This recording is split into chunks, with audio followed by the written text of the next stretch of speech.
રાખો તમારો એવોર્ડ તમારી પાસે, સાઉથના ડિરેક્ટર આઈફાથી નારાજ। જાણીતા કન્નડા દિગ્દર્શક હેમંત રાવ આઈફા એવોર્ડના સંચાલકો પર ભારે નારાજ થયા છે। મને તમારા એવોર્ડની જરૂર નથી, ભવિષ્યમાં મારા નામનો કોઈ એવોર્ડ હોય તો ક્યાંક અંધારા ખૂણે મૂકી આવજો, એમ કહી તેમણે ભારે રોષ વ્યક્ત કર્યો છે। સપ્તસાગરદાચી ઇલો જેવી વખણાયેલી ફિલ્મના સર્જક હેમંત એમ રાવે એક સોશિયલ મીડિયા પોસ્ટમાં લખ્યું હતું કે આઈફાના સંચાલકો કોઈના માન સન્માનની પરવા કરતા નથી, તેમની સિલેક્શન પ્રોસેસમાં પારદર્શકતાનો અભાવ છે। તેઓ કોઈ એવોર્ડ કેટેગરીમાં નોમિનીઝ પણ જાહેર કરતા નથી અને સીધો એવોર્ડ જાહેર કરી દે છે। તેમણે કહ્યું હતું કે મને એવોર્ડ મળ્યાનો રંજ નથી, જેમને એવોર્ડ મળ્યો છે તેમના માટે હું ગર્વ અને ખુશી અનુભવું છું।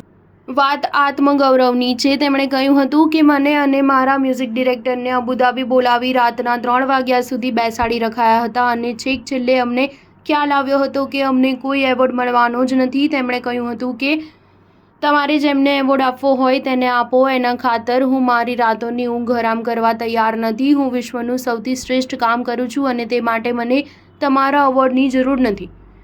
હવે પછી તમને મને એવોર્ડ આપવા જેવું લાગે તો તેને ક્યાંક અંધારા ખૂણે મૂકી આવજો, પણ મને બોલાવશો નહીં, તેમ તેમણે લખ્યું હતું। સ્ટાર ન્યૂઝ 7 હંમેશા સચ્ચાઈની સાથે।